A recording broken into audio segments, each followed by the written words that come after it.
हाय बच्चों। आज मैं आपको जो पढ़ाने जा रहा हूँ वो सिर्फ थोड़ा सा बचा हुआ टॉपिक है डी ब्लॉक एलिमेंट का। और मुझे डी ब्लॉक एलिमेंट के सिर्फ दो कंपाउंड को पढ़ाना है, K2Cr2O7 और एक KMnO4। K2Cr2O7 का नाम क्या है? Potassium dichromate. डाइक्रो दो, क्रोमियम। डाई का मतलब दो, डाइक्रो दो आ रहे ना, तो पोटेशियम डाइक्रोमेट इसका नेम है। और एक होता है आपका KMnO4, जो मैं आपको अभी इसी वीडियो के अंदर पढ़ा दूंगा। ठीक है, तो इसको बनाने के लिए बहुत सारे तरीके हैं, लेकिन आपको सिर्फ एक तरीका याद करना है। वही तरीका फेमस है वर्ल्ड वाइड, आपको पता होना चाहिए कि इसको कैसे बनाते हैं। इसका एक तरीका जो मैं आपको पढ़ा रहा हूँ उसके 3 स्टेप्स हैं।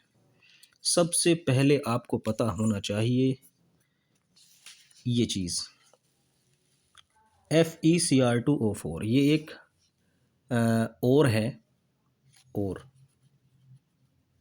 किसका? आयरन का। ठीक है, इसका नाम है आयरन क्रोमाइट। आपको आयरन क्रोमाइट की रिएक्शन Na2CO3 के साथ करानी है ऑक्सीजन की प्रेजेंस में। और जैसे ही इसकी रिएक्शन कराई जाती है तो ये Na इसको हटाकर इसकी जगह ले लेता है। क्यों? क्योंकि आपने सीरीज याद की होगी, लिक बेस अरकान नाम, वो उसमें Na ऊपर है और Fe नीचे है। वो है ना इलेक्ट्रोकेमिकल रिएक्टिविटी सीरीज, उसमें Na ऊपर है Fe नीचे है, तो Na इसको हटा देता है, इसकी जगह खुद आ जाता है। क्या बनता है? Na2Cr4 प्लस 2Fe2O3 और प्लस 8CO2। ये है इसकी पूरी रिएक्शन। इस K2Cr2O7 को बनाने का पहला स्टेप। आयरन क्रोमाइट की रिएक्शन सोडियम कार्बोनेट के साथ ऑक्सीजन की प्रेजेंस में क्या बनाएगा? Na2Cr4। मुझे इनसे मतलब नहीं है, ये बाई प्रोडक्ट हैं। मुझे इससे मतलब है, इसका कलर येलो होता है। अब मैंने कलर क्यों बता दिया? क्योंकि मैंने आपके क्वेश्चन देखे हैं, येलो कलर इस पर क्वेश्चन आया है कि आयरन क्रोमाइट की रिएक्शन सोडियम कार्बोनेट के साथ कराई ऑक्सीजन की प्रेजेंस में, कोई कंपाउंड बना, उसका कलर येलो था। याद कर लेना। खैर, मैं तो कोई वीडियो ऐसी बनाता ही नहीं जो बेहुदा हो, बेवकूफ़ी की वाली बातें उसमें बताई जाती हूँ। एक एक चीज़ इंपॉर्टेंट है, बहुत सारी चीज़ों को देखकर तब वीडियो बनाता हूँ मैं। और जो चीज़ मैं इंडिकेट करता हूँ उसका कहीं ना कहीं रिलेशन क्वेश्चन से बनता है। तो ये जो आपको बना है ना, इसको उठाओ और एसिड के अंदर डिजोल्व कर दो। ये वाला, ये रखा Na2Cr4, इसका नाम है सोडियम क्रोमाइट। इसको एसिड में डाल दिया, ये बेचारा कन्वर्ट हो गया Na2Cr2O7। अब ये बना है सोडियम डाइक्रोमेट, मुझे तो पोटेशियम डाइक्रोमेट चाहिए। अब मैं एंट्री करूंगा थर्ड स्टेप में, और वो थर्ड स्टेप ये रहा। Na2Cr2O7 को उठाना है और KCl से रिएक्शन करा देनी है। अब इसमें K ऊपर, वही ऊपर रखा है ना लिख, पोटेशियम ऊपर रखा है, सोडियम नीचे है और आयरन इससे भी नीचे। इसने इसको हटाया था, ये वाला इसको हटा देगा। चल भाई, तेरी जगह मैं आ रहा हूँ। तो Na को हटाकर इसकी जगह कौन आ जाएगा? K2Cr2O7। इस तरह आपके 3 स्टेप्स कंप्लीट हो गए। इसको याद करना ही पड़ेगा। कैसे लिखेंगे? आयरन क्रोमाइड की रिएक्शन सोडियम कार्बोनेट के साथ ऑक्सीजन की प्रेजेंस में सोडियम क्रोमाइड बन गया। बने हुए सोडियम क्रोमाइड को एसिड के अंदर डिसॉल्व कर दिया, सोडियम डाइक्रोमेट बन गया। सोडियम डाइक्रोमेट की रिएक्शन KCl से कराकर आप क्या हासिल कर लोगे? K2Cr2O7। इसका एक ही तरीका है। अफसोस की बात यह है कि इसके अंदर 3 स्टेप्स हैं। ठीक, ये K2Cr2O7 ऑरेंज कलर का होता है। कलर ऐसे ही नहीं लिखे, इनके पीछे राज है। ठीक है, फिजिकल प्रॉपर्टी पे कोई ख़ास क्वेश्चन नहीं है। ऑरेंज कलर का होता है, सॉलिड होता है, वाटर में सोलेबल होता है। बेकार। इसकी सबसे ज़्यादा इम्पोर्टेंट है केमिकल प्रॉपर्टी, और बड़ी इत्तेफाक की बात है कि इसकी केमिकल प्रॉपर्टी भी एक ही है जो आपको याद करनी है। और वो क्या है? वो है इसकी ऑक्सीडाइजिंग प्रॉपर्टी। भाई साहब, ये जो K2Cr2O7 होता है एक बेहतरीन ऑक्सीडाइजिंग एजेंट है। ये अच्छे से अच्छा, ऑक्सीडाइजिंग एजेंट क्या होता है? ऑक्सीडाइजिंग एजेंट होता है जो किसी का ऑक्सीडेशन कर दे। और ऑक्सीडेशन क्या होता है? इलेक्ट्रॉन का निकलना। The removal of electron is known as oxidation. अगर K2Cr2O7 किसी से लड़ भिड़ जाए और उससे इलेक्ट्रॉन निकाल ले तो ये एक बेहतरीन ऑक्सीडाइजिंग एजेंट है, और ये ऐसा करता है। इसके सामने कोई भी एटम, कोई भी एलिमेंट उठा के लाओ, उससे इलेक्ट्रॉन निकाल लेता है, तो ये उसका क्या कर देता है? ऑक्सीडेशन। क्लियर? वैसे तो सर में दर्द है इसकी ऑक्सीडाइजिंग प्रॉपर्टी, लेकिन मैं आपको ऐसी ट्रिक बताऊंगा, ऐसा मेथड लगाऊंगा कि आप कहोगे वाकई में सर ने हमें एक गिफ्ट दिया इस टॉपिक के लिए। ये जब ऑक्सीडाइजिंग प्रॉपर्टी शो करता है अपनी, या ये कह लीजिए जब ये दूसरे का ऑक्सीडेशन करता है, तो एक रिएक्शन कॉमन है। देखो आपको मैं पहले बता दूं, अब जो मैं आपको पढ़ाऊंगा ना, आने वाले 1-1.5 मिनट तक शायद समझ में ना आए, लेकिन समझ में आना शुरू हो जाएगा, वीडियो से हटना मत। पहले ही कह रहा हूँ, समझ में आ भी सकता है और नहीं भी, ठीक है, क्योंकि मैं कुछ ट्रिक लगा रहा हूँ, वो आपको बहुत हेल्प करेगी। ये एक बेहतरीन ऑक्सीडाइजिंग एजेंट है। ये जब कभी भी किसी का ऑक्सीडेशन करता है, यानी किसी से इलेक्ट्रॉन निकालता है, तो उसके लिए कॉमन रिएक्शन है, कॉमन इक्वेशन लिखी जाती है उसके लिए, वो मैं आपको दिखा रहा हूँ। ये है वो कॉमन इक्वेशन। देखो भाई, एक चीज़ आपको नोट करनी पड़ेगी, यहाँ है K2Cr2O7। अगर मैं K2 हटा दूँ तो एक पोटेशियम पर एक पॉजिटिव होता है, दो पोटेशियम पर दो पॉजिटिव। तो जब मैं ये हटा दूंगा तो मुझे पूरा पूरा हक है कि मैं इसके ऊपर 2 नेगेटिव लगा सकूं। 2 नेगेटिव लग जाएंगे, मर्जी आपकी, आप यहाँ K2 लगा कर इसको हटा सकते हो और ऐसे भी लिख सकते हो। ये कि ये वाली जो इक्वेशन होती है ना, इसको बोलते हैं आयोनिक इक्वेशन, जिसके अंदर सारी ही चीज़ें आयोनिक फॉर्म में होती हैं, हर एक पे कोई ना कोई आयन। अब ये H पॉजिटिव है, इसका असली, इसकी जो मतलब एक्चुअल फॉर्म है वो ये है H2SO4। और आप जब अपनी बुक में पढ़ोगे तो H2SO4 भी मिल सकता है, लेकिन ये तो एसिड है, तो मैं क्यों ये लिखूँ, मैं तो H पॉजिटिव लिख दूंगा। ये खुद इंडिकेट कर रहा है कि मीडियम एसिडिक है।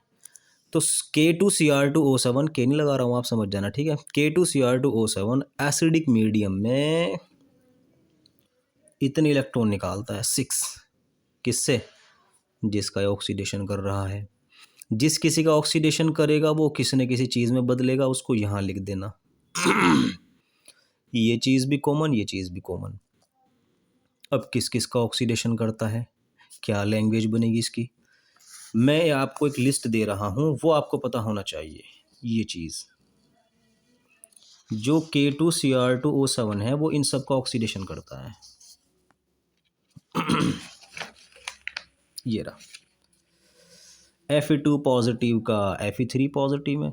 आप लोग समझदार हैं, देख सकते हैं कि मैंने क्या लिखा है यहाँ पर, कितना चार्ज है, 2 पॉजिटिव। एक इलेक्ट्रॉन निकल गया तभी तो 3 पॉजिटिव हुआ। निकला हुआ इलेक्ट्रॉन कहाँ है, ये रहा। यानी ये सब के सब ये लाइन में खड़े हुए थे और सब से ही मैंने इलेक्ट्रॉन निकलते हुए दिखा रखे हैं। इलेक्ट्रॉन निकालेगा कौन, ये तो ऑफ कोर्स यही निकालेंगे, लेकिन इनको इलेक्ट्रॉन निकालने के लिए मजबूर कौन करेगा, Cr2O7। Cr2O7 Fe2 पॉजिटिव का ऑक्सीडेशन Fe3 पॉजिटिव में करता है। अब ये कहकर आपको इसका यूज करना कैसे, देखो ऐसे, सबसे पहले आपको ये लिखना पड़ेगा केमिकल प्रॉपर्टी में कि K2Cr2O7 oxidises Fe3 positive to Fe3 positive, और कहकर ये वाली रिएक्शन, ये वाली इक्वेशन लिखनी पड़ेगी आपको। और इसको कैसे फिट करना, यहाँ आपने 6 इलेक्ट्रॉन लिखे ना, एक Fe, एक इलेक्ट्रॉन ही तो निकाल रहा है, तो मैं यहाँ क्या करूँगा, यहाँ इलेक्ट्रॉन ना लिखकर इलेक्ट्रॉन निकालने वाला लिख दूंगा, ये रहा 6 Fe2 पॉजिटिव। यहाँ क्या लिख दूंगा, 6 Fe3 पॉजिटिव। ये चीज़ तो आपको फिल करनी यहाँ, और ये वाली चीज़ फिल करनी है यहाँ। क्लियर। अब जो सेंटेंस यूज होगा वो कॉमन भी आपके लिए लिख दिया, आपकी हेल्प के लिए। पोटेशियम पोटेशियम डाइक्रोमेट ऑक्सीडाइजेज, यहाँ क्या लिखना है, ये वाला 2। यहाँ क्या लिखना है, ये वाला। और ये पूरी लाइन लिखकर इसके नीचे आपको ये वाली इक्वेशन लिखनी पड़ेगी। तो इस इक्वेशन का कितनी बार यूज़ होगा, 1 2 3 4 5। समझ में आया ना आपको। तो ये, लेकिन ये ऐसी इक्वेशन लिख दी, ये निचोड़ है सबका, आपको हर बार इसका यूज़ करना है। जो बच्चे समझदार हैं वो समझ गए होंगे मैंने क्या समझाया है। सपोज़ मैं इसके बारे में नहीं लिखना चाहता, मैं इसके बारे में लिखना चाहता हूँ, same sentence. Potassium dichromate oxidises Sn2 positive to Sn4 positive, ये कहकर नीचे रिएक्शन लिख दो। तो ये सारी रिएक्शन जो कि तू लिख देना। यहाँ क्या लिखोगे आप, एक Fe2 पॉजिटिव एक इलेक्ट्रॉन निकाल रहा था, Sn2 पॉजिटिव कितने इलेक्ट्रॉन निकालेंगे, समझदार हैं आप, देख सकते हो 2 इलेक्ट्रॉन। तो यहाँ क्या लिखूँगा, मैं यही तो लिखूँगा 3 Sn2 पॉजिटिव, क्योंकि भाई एक Sn 2 इलेक्ट्रॉन निकाल रहा है, टिन बोलते हैं इसको, और ये कितने कितने हैं 3। तो यहाँ पर क्या लिखूँगा, Sn4 पॉजिटिव। समझ में आ रही है बात, ये चीज़ आपको करनी है। कितने यहाँ पर 3। यानी इसको बीमारी है कि मैं कुछ नहीं जानता, मुझे 6 इलेक्ट्रॉन चाहिए चाहिए चाहिए चाहिए। तो यहाँ 6 इलेक्ट्रॉन ना लिखकर 6 इलेक्ट्रॉन निकालने वाला रख देना, निकलवाएगा ये, निकालेगा ये निकाल रहा है, इसका ऑक्सीडेशन। मजबूर कौन कर रहा है? ये ऑक्सीडाइजिंग एजेंट। और मैंने आपको यही बताया केमिकल प्रॉपर्टी के अंदर कि ये एक बेहतरीन क्या है, ऑक्सीडाइजिंग एजेंट। क्लियर? तो इन सब का चिट्ठा आप 1 2 3 4 5 बार इस रिएक्शन का यूज़ होगा, मार्क्स बेहतरीन मिलेंगे। अब आपको ये लिखना है आई नेगेटिव, कैसे लिखोगे? इधर लिख देना 2I नेगेटिव, इधर क्या लिख दोगे I2। कितने इलेक्ट्रॉन निकाल रहा है? 2 इलेक्ट्रॉन। अब यहाँ पर अगर मैं 6 कर दूँ तो यहाँ क्या करना पड़ेगा? 3। कितने निकल गए? 6, है ना भाई। एक I नेगेटिव एक इलेक्ट्रॉन निकाल रहा, तो 6I नेगेटिव कितने इलेक्ट्रॉन निकालेंगे? 6। इसको लगा देना यहाँ, इसको लगा देना यहाँ, रिएक्शन कंप्लीट। क्लियर हुआ या नहीं? अब आपको फिर से वापस ले चलता हूँ कुछ इंपॉर्टेंट क्वेश्चन की तरफ। Na2CrO4 में से वही ट्रिक लगाइए, Na2 हटा दीजिए, क्या बनेगा? CrO4 2 negative. इधर से Na हटा दीजिए, क्या बनेगा? Cr2O7 2 negative. अच्छा, ये जो चीज़ थी आपने इसको एसिड में तो डाला था ना, क्रोमाइट को एसिड में डाला, क्रोमेट बन गया था, सोडियम क्रोमाइट, सोडियम डाइक्रोमेट। अब आपने जब इसको एसिड में डाल दिया तो भैया ये बेचारा इसमें कन्वर्ट हो गया, यही तो। अगर मैं इसको बेस में डाल दूँ वापस नहीं आ जाने का। क्रोमाइट को क्रोमेट में एसिड की मदद से, डाइक्रोमेट को क्रोमाइट में बेस की मदद से।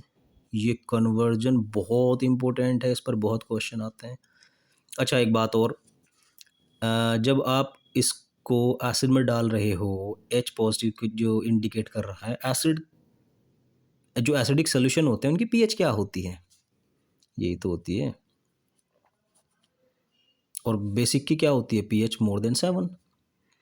तो मैं अगर यहाँ से यहाँ जा रहा हूँ, कुछ बुक में H पॉजिटिव लिख रखा है, बता क्या लिख रखा है ये चीज़ यहाँ पर कि pH 7 से कम है। अरे बात तो एक ही यार, pH 7 से क्या मतलब हो गया? कम।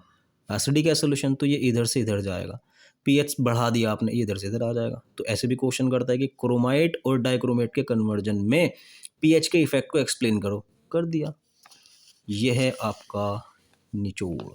ये इसको छोटा मत समझना, इस पर बहुत सारी क्वेश्चन है। जब भी क्रोमाइट को H पॉजिटिव एसिडिक सोल्यूशन में डालोगे, डाइक्रोमेट। क्लियर हो रहा ना? ये पूरा का पूरा इंपॉर्टेंट है, pH का इफेक्ट पूछा जाता है इन दोनों के ऊपर। अब आपको मैं जो आप बता रहा हूँ वो याद रखिए।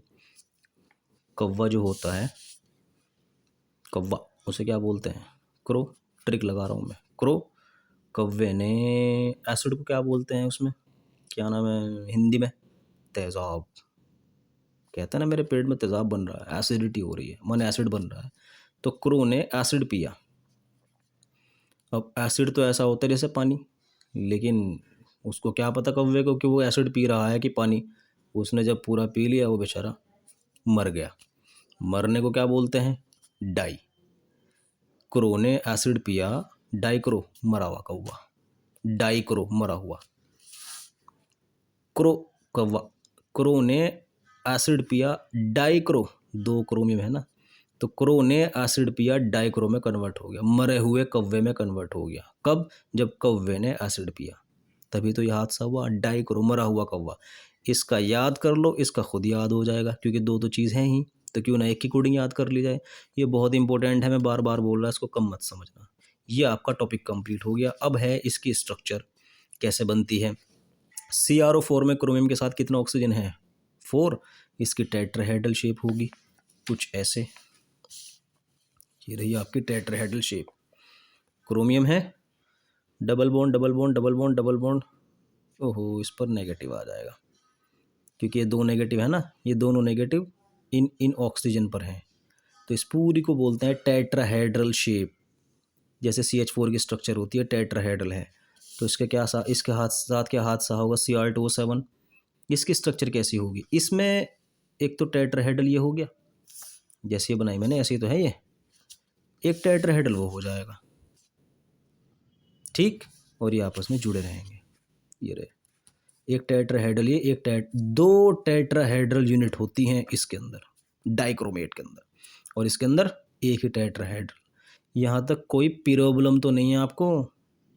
क्लियर हो रहा ना? ये बहुत ज़्यादा इंपॉर्टेंट टॉपिक आपको मैंने क्लियर करा, और उसका तो कहने ही क्या। एक तो इस पर क्वेश्चन बनता है, इनके कलर्स पे क्वेश्चन बनता है, और ये तो सबसे ही ज़्यादा इम्पोर्टेंट है, पीएच का इफेक्ट। अब टॉपिक चलेगा KMnO4। यह है पोटेशियम परमैंगनेट, इसका नेम है। K2Cr2O7 की तरह इसकी भी मुझे आपको मेथड ऑफ प्रिपरेशन पढ़ानी है, स्ट्रक्चर पढ़ानी है, और केमिकल प्रॉपर्टी। इसकी थोड़ी सी आसान पड़ जाएगी आपको मेथड ऑफ प्रिपरेशन। क्यों? क्योंकि K2Cr2O7 में तो 3 स्टेप थे, 1 2 3, इसके अंदर 2 ही हैं। कैसे? कुछ ऐसे। सबसे पहले आप लोग क्या करोगे, इधर देखो, यह है MnO2, मैग्नीज डाइऑक्साइड। इसकी रिएक्शन आपको करानी है KOH की प्रेजेंस में, सॉरी KOH के साथ करानी है ऑक्सीजन की प्रेजेंस में। वहाँ भी कुछ ऐसा ही था कि इसकी रिएक्शन इसके साथ ऑक्सीजन की प्रेजेंस में, और यहाँ भी कुछ ऐसा ही ऑक्सीजन की प्रेजेंस वाले चक्कर आ रहा है ना। तो ये बेचारा बन जाएगा K2MnO4 और प्लस 2H2O। क्लियर हो गया आपको? ये चीज़ मुझे तो चाहिए ही नहीं। मुझे क्या चाहिए? मुझे चाहिए KMnO4। तो मैं क्या करूँगा, जैसे ऊपर किया था, जो भी चीज़ बनी थी उसको मैंने काहे में डाल दिया था, एसिड में। सेम यहाँ यही होगा, जो भी चीज़ बनी ना उसको एसिड में डाल दो, तो K2MnO4 एसिड के अंदर कन्वर्ट हो, K2MnO4 एसिडिक मीडियम में कन्वर्ट हो जाएगा KMnO4 में। बस इसके 2 स्टेप हैं, आपको टेंशन लेने की ज़रूरत नहीं है। हाँ, K2Cr2O7 थोड़ा सा टफ था, 3 स्टेप थे उसके, इसके 2 ही स्टेप हैं। क्लियर? यहाँ भी थोड़ा वही ये वाला चक्कर, एसिडिक बेसिक सेम, एसिडिक वापस आऊँ क्या, basic. Potassium magnet, potassium permanganate, ये आपको याद होना चाहिए, बिल्कुल ऊपर वाला टॉपिक है ये। लेकिन मैं इसमें ज़्यादा टाइम लगाऊंगा नहीं, क्योंकि मैंने आपको एक्सप्लेन कर दिया ऊपर पीएच का इफेक्ट किस तरीके से क्वेश्चन बनता है। K2Cr2O7 की तरह KMnO4 भी एक बेहतरीन ऑक्सीडाइजिंग एजेंट है। ये भी दूसरे का ऑक्सीडेशन करता है, ये भी दूसरे से इलेक्ट्रॉन निकालता है, और इसकी भी कुछ कॉमन रिएक्शंस मैंने आपके लिए तैयार कर रखी है। जैसे वो था ना ये वाला पूरी कॉमन, और इसमें क्या फिट करना होता है ये चीज़ें। बस इसके लिए थोड़ा सा सर में दर्द रहेगा, आपको मैं बता दूं। इसके लिए कॉमन रिएक्शन ये है, MnO4। देखो मैं आपसे बार बार बोल रहा हूँ, यहाँ H पॉजिटिव की जगह H2SO4 लिखना है। मतलब आप अगर बुक में पढ़ते हो, दूसरी बुक में, तो वहाँ H2SO4 भी लिखा रहता है, टेंशन लेने की ज़रूरत नहीं है। H पॉजिटिव का मतलब ही एसिडिक मीडियम है, और बुक में कि MnO4 नेगेटिव की जगह KMnO4 अभी बुक मैच कर लेना, अगर आप बुक भी मतलब कंपेयर कर रहे हो, तो KMnO4 प्लस H2SO4 इस तरीके से लिखा रहता है वहाँ पे। और यहाँ जैसे मैंने आपको बताया था ना, K2Cr2O7 दो नेगेटिव हटा दें, K2Cr2O7 plus 14H2SO4 plus 6Fe2 positive नहीं, 6FeSO4, SO4 पर 2 नेगेटिव होता है, तभी तो 2 पॉजिटिव आया। मतलब बुक के अंदर कुछ बुक में, सब में नहीं, कुछ बुक में ऐसा है कि आपको पूरे पूरे कंपाउंड लिख कर दिखा रखे हैं। Cr पर 3 पॉजिटिव नहीं है, वहाँ कुछ चार्ज कोई एटम लगा रखा होगा उसके साथ ऑक्सीजन। यहाँ बनेगा Fe2SO4 Fe2SO4 3 नेगेटिव। तो Fe की वैलेंसी कितनी है, 3, SO4 की वैलेंसी कितनी है, 2। तो बात तो वही है ना, तो मैं क्यों उसको टेंशन दूं बच्चों को। मैं SO4 हटा दूंगा यहाँ से, FeSO4 से SO4 हटा दूंगा, आपके लिए ईजी बनाने के लिए। मैंने कभी आपको यार बुक में तो अलग लिखा हुआ है, सर ने वीडियो के अंदर अलग बता दिया, ये आयोनिक फॉर्म में लिखी हुई है, आयंस नज़र आ रहे हैं। कुछ बुक में आयंस नज़र नहीं आते, पूरे पूरे कंपाउंड दे देता है। तो यहाँ मैं इसीलिए बोल रहा था कि भी आप लोग बुक में मैच करो, तो ये KMnO4 negative plus H2SO4 plus, फिर से मैं लिखूँगा Fe2 पॉजिटिव, मर्जी है मेरी। मतलब मैं FeSO4 भी लिख सकता हूँ, क्योंकि SO4 पर 2 नेगेटिव, तो उसके बदले Fe पर क्या चार्ज होगा, और यहाँ क्या लिखना है, Fe3 पॉजिटिव। ये फिक्स है, फिक्स है, फिक्स है। क्लियर? आपको ये पता होना चाहिए कि जब भी KMnO4 ऑक्सीडेशन करता है दूसरे का, तो ये रिएक्शन कॉमन है। अब जिस तरीके से आपको लिस्ट बनाकर दी थी ना, इसकी भी लिस्ट है, ये आपको पता होना चाहिए। ये रही, ये टोटल लिस्ट है, ये रही। S2 नेगेटिव को S में कन्वर्ट कर देता है। कितने हैं तेरे पास इलेक्ट्रॉन? 2 है ना, तो 2 के 2 बाहर निकाल दे। Fe2 पॉजिटिव से Fe3 पॉजिटिव, कितने इलेक्ट्रॉन निकले हैं? 1 इलेक्ट्रॉन। यहाँ इलेक्ट्रॉन फिक्स नहीं है, जैसे ऊपर फिक्स थे ना, यहाँ पर कितने रख रहा था मैं? यहाँ पर 6 रख रहा था ना, यहाँ नहीं फिक्स है। लेकिन इतना पक्का है, ये कॉमन है, ये रिएक्शन कॉमन है। बस आपको क्या करना है, अगर रटने से बचना चाहते हो, ये सारा का सारा झमेला यहाँ रख देना और ये सारा पोर्शन यहाँ रख देना। क्लियर हुआ या नहीं आपको? ये सिर्फ कॉमन रिएक्शन आपके लिए लिखी, क्योंकि बच्चे ज़्यादातर रिक्वेस्ट कर रहे थे कि सर इसके ऊपर वीडियो ज़रूर बनाओ, तो ये मैंने आपको बता दिया। अब आपको टेंशन देता हूँ। MnO4 negative, MnO4 acidic medium था, MnO4 नेगेटिव एसिडिक मीडियम में कन्वर्ट हो गया Mn2 पॉजिटिव में। Mn पर कितना चार्ज आया है? 2 पॉजिटिव। कब? जब एसिडिक मीडियम था। MnO4 नेगेटिव में Mn पर कितना चार्ज है? निकालते हैं।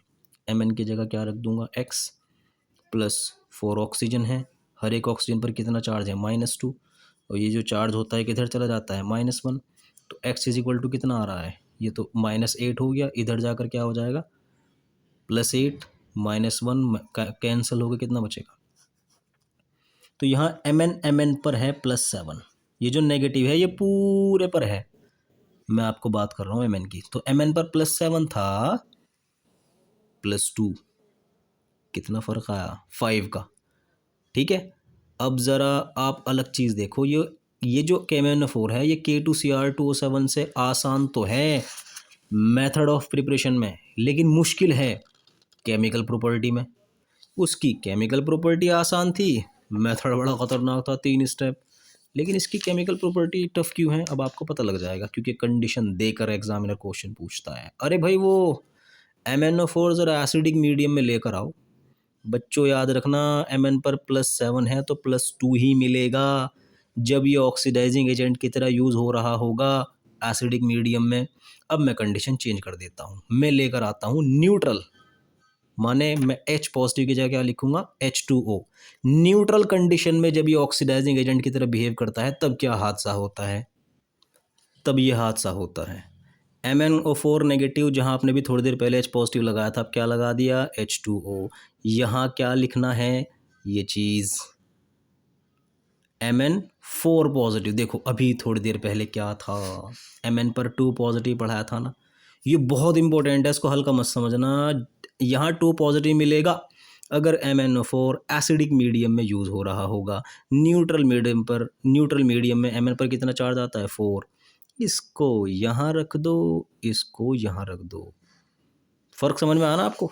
मतलब मैं आपको थोड़ी देर पहले ये पढ़ा रहा था, ये चीज़ ये वाली, कि भाई MnO4 एसिडिक मीडियम, ये तो चीज़ कॉमन थी ना यहाँ पे। S2 नेगेटिव S, यहाँ भी तो यही हो रहा है, यहाँ कौन सा कुछ नया हो रहा? S2 नेगेटिव S, लेकिन मीडियम चेंज कर दिया H2O। तो यहाँ Mn पर तो वही चार्ज मिलेगा आपको +7, यहाँ चेंज हो जाएगा +4, और यहाँ H पॉजिटिव की जगह क्या लगाना पड़ेगा? H2O, क्योंकि न्यूट्रल है। क्लियर हो गया आपको ये? अब आप क्या करोगे? बेसिक मीडियम वही रखा। यहाँ थोड़ी देर पहले H पॉजिटिव लिखा था, फिर वाटर लिख दिया, अब मैं क्या लिख रहा हूँ? OH negative. कोई बात नहीं, एग्जामिनर तो आपका दिमाग ख़राब करेगा कि MnO4 नेगेटिव लिया हुआ है मैंने बेसिक मीडियम में, मुझे इसकी ऑक्सीडाइजिंग प्रॉपर्टी लिख कर दिखाओ। I नेगेटिव को IO3 में कन्वर्ट कर देता है, I अकेला यहाँ रख देना। MnO4 2 नेगेटिव, देखो Mn पे चार्ज निकालते हैं ना, कितना रखते हैं? Mn की जगह क्या रख दूँ? X। एक ऑक्सीजन पर कितना नेगेटिव? 2 नेगेटिव। ऑक्सीजन है कितना यहाँ पर? 4 इज इक्वल टू -2। तो X इज इक्वल टू कितना आ रहा है? कितना आ रहा है? -8। इधर जाकर क्या हो जाएगा? +6। Mn पर आ रहा है +6। आप एक काम कर लो, टेंशन से बचने के लिए इसको ख़त्म ही कर दो। Mn 6 positive. जब आप शुरुआत से याद करते हुए आ रहे, भाई पहले क्या याद किया था आपने? यहाँ पर Mn2 पॉजिटिव, फिर यहाँ क्या याद किया? Mn4 पॉजिटिव, फिर क्या याद किया? Mn6 positive. लेकिन ये जो चार्ज आता है ना मेरे भाई, आपको ये याद रखना पड़ेगा कि एग्जामिनर क्या दे रहा है? बेसिक, एल्कलाइन मीडियम, न्यूट्रल या फिर एसिडिक। तो ये 6 पॉजिटिव ही रख दो। इसको कहाँ रखोगे? यहाँ रख देना, और IO3 को नेगेटिव को कहाँ लिखोगे, यहाँ लिख देना। तो I अकेला था, इसके साथ ऑक्सीजन ऐड हो गए। ऑक्सीजन ऐड करने का मतलब होता है ऑक्सीडेशन। तो I नेगेटिव का IO3 में ऑक्सीडेशन कौन कर रहा है, MnO4। किस मीडियम में, अल्कलाइन। अगर मैं यही सेंटेंस यहाँ यूज़ करूँ, अरे यार वो अल्कलाइन मीडियम है, ज़रा कि MnO4 को मैंने लिया हुआ है, ज़रा इसकी ऑक्सीडाइजिंग प्रॉपर्टी लिखो। इसके लिए कुछ नहीं, इसको यहाँ लिखना, इसको यहाँ लिखना। ये मैं फिर बता रहा हूँ, स्टार्टिंग से बोलता हुआ आ रहा हूँ कि जिस पर जो चार्ज है बुक के अंदर, ये भी मिल सकता है आपको ऐसे, Na2S2O3, मतलब इन दो नेगेटिव को हटाकर Na लिख देगा। और इसको कैसे लिखेगा, Na2SO4। लेकिन मैंने आपके आसानी के लिए इसे इसको टेंशन को ख़त्म कर दिया, ठीक है। और इसके लिए जब आप जैसे आप लैंग्वेज कॉमन यूज़ क्या कर रहे थे, इसके लिए पोटेशियम डाइक्रोमेट ऑक्सीडाइजेज, बस यहाँ पोटेशियम डाइक्रोमेट की जगह क्या लिख दोगे, पोटेशियम परमैंगनेट ऑक्सीडाइजेज। जैसे ये potassium permanganate oxidises Fe2 positive to Fe3 positive, है ना। ये कहकर नीचे रिएक्शन लिख देना। इसके लिए, इसके लिए, इसके लिए, इसके लिए, इसके लिए C2O4 2 नेगेटिव को कहाँ में कन्वर्ट करता है, CO2 के अंदर। I नेगेटिव को I2 में, अरे वही चल रहा है ऊपर वाले जैसे चल रहा है। I नेगेटिव को I2 में कौन कर रहा था, Cr2O7। यहाँ भी यही है, यहाँ बस MnO4 कर रहा है। किस मीडियम में, एसिडिक। सबसे ज़्यादा धागड़ पॉइंट जो था ना, वो सिर्फ यही था कि MnO4 से +7 से कितना हुआ, +2 एसिडिक मीडियम में। +7 से कितना हुआ, +7 था ना इस पर, +7 से कितना, +6 एल्कलाइन मीडियम में। +7 से कितना हुआ, +4 न्यूट्रल मीडियम में। तो ये याद कर लेना। और वैसे तो ये डराने के लिए थी चीज़, क्योंकि आपको मैं पढ़ा चुका। यहाँ पे देखो, ये रही K2MnO4, पता कितना चार्ज है इसके ऊपर, K2MnO4 पर चार्ज होता है +6 और KMnO4 पर +7। तो +7 से +6, समझ गए, बेसिक मीडियम में एल्कली। ये वाली रिएक्शन ही तो लिख रहा हूँ यहाँ पे, ये चीज़, ये भाई यहाँ KMnO4 है और यहाँ क्या बन जाएगा, K2MnO4। बस मैंने आयोनिक फॉर्म में लिखा हुआ है, ठीक। ये मैंने आपके आसानी के लिए बना दिया। MnO4 नेगेटिव था ना, और MnO4 नेगेटिव में Mn पर कितना चार्ज आ रहा था, +7। तो +7 से हो जाएगा +2 अगर मीडियम है एसिडिक, और +7 से +4 अगर मीडियम है न्यूट्रल, और +7 से +6 अगर समझ गए। देखो एसिड और बेस के बीच में कौन फंसता है, न्यूट्रल ही तो ना। तो ऐसे याद कर लो, एसिडिक, न्यूट्रल, बेसिक, +2 +4 +6। ये आप देखो कितना आसान, +2 +4 +6। क्लियर है ना आपको, ये बहुत अच्छी चीज़ है, इसको आपको हल्के में नहीं लेना है। अब हम फिर से आ जाते हैं वापस, जब इसके मैं आपको मेथड ऑफ रिविजन को पढ़ा रहा था, तो ये बेचारा एसिडिक मीडियम में इसमें कन्वर्ट हो रहा था, बेसिक में इसमें। इन दोनों की स्ट्रक्चर पूछ ली, यह है पोटेशियम मैग्नेट, यह है potassium permanganate, no problem. K2 हटा दीजिए, क्या बचेगा, MnO4 2 नेगेटिव। यहाँ से K हटा दीजिए, क्या बचेगा, MnO4 नेगेटिव। तो ठीक है, Mn के साथ कितने ऑक्सीजन लगे हुए हैं, 4। अभी थोड़ी देर पहले हुआ था आम का अचार, ये। तो आप क्या करोगे, बस Mn की जगह Cr ही तो लगाया था पहले, यहाँ भी ये करूँगा, tetrahedral, oxygen oxygen oxygen oxygen. कितना ऑक्सीजन पर नेगेटिव होगा, इस पर नेगेटिव, इस पर नेगेटिव। लो भैया, स्प्राइट क्लियर है, इस पर आ जाइए, Mn। अच्छा भाई ठीक है, ऑक्सीजन ऑक्सीजन ऑक्सीजन ऑक्सीजन, ये क्या चार्ज आ गया, अरे बाबा दोनों के दोनों टेट्राहेड्रल हैं। ये इसकी शेप भी मैंने बता दी। जो चीज़ मैं आपको पढ़ा दूँ उसको प्लीज़ आप लोग वीडियो को पॉज करके लिख लिया करें। इन दोनों पर एक क्वेश्चन और आता है, और मैं आपको बता दूँ, K2Cr2O7 में जब क्रोमियम पर ऑक्सीडेशन स्टेट निकालोगे तो क्रोमियम पर आती है +6, और KMnO4 अभी आपने थोड़ी देर पहले निकाला था कितनी, +7। ठीक है, ये इनके ऊपर ऑक्सीडेशन स्टेट आती है, चार्ज के नंबर। तो आपने पीरियोडिक टेबल तो पढ़ी होगी, कुछ ऐसी होती है पीरियोडिक टेबल, ऐसे करके ऐसे बनाते हैं। ये जो कॉलम से होते हैं इस तरीके से, इनको बोलते हैं ग्रुप, और ये क्या होते हैं, पीरियड। इन सब में एलिमेंट रखे हुए हैं, first group, second group, third group, fourth, fifth, six करते करते यहाँ 18 ग्रुप हैं। क्लियर। क्वेश्चन ऐसा आया कि क्रोमियम के उस कंपाउंड को बताइए जिसमें क्रोमियम की ऑक्सीडेशन स्टेट उतनी आ रही हो जितनी उसकी ग्रुप नंबर। यह है इसका आंसर, क्योंकि K2Cr2O7 पे क्रोमियम पर कितना आ रहा है +6, पीरियोडिक टेबल में क्रोमियम का जो ग्रुप नंबर है वो 6 ही है। वरना क्रोमियम के और भी कंपाउंड मिले, लेकिन बस ये एक अकेला सा कंपाउंड है जिसमें क्रोमियम की उतनी ऑक्सीडेशन स्टेट आ रही है जितना इसका group number.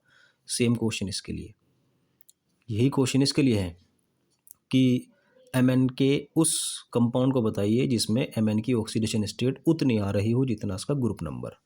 Name the compound of manganese in which the oxidation state of manganese is equal to its group number. तो ये KMnO4 है, ये नहीं है K2MnO4, क्योंकि K2MnO4 पर कितना आता है +6, तो सॉरी इसका आंसर ये है। तो इन दोनों कंपाउंड के ऊपर ऐसे भी क्वेश्चन आ रहा है। क्लियर, ग्रुप नंबर कोई पूछ लिया। उम्मीद करता हूँ कि आप लोगों को वीडियो समझ में आई होगी। कमेंट सेक्शन में ज़रूर बताना। थैंक यू, धन्यवाद। वीडियो को पॉज करके पीछे ले जाकर ज़रूर रिवीजन लेना इसका। Thank you.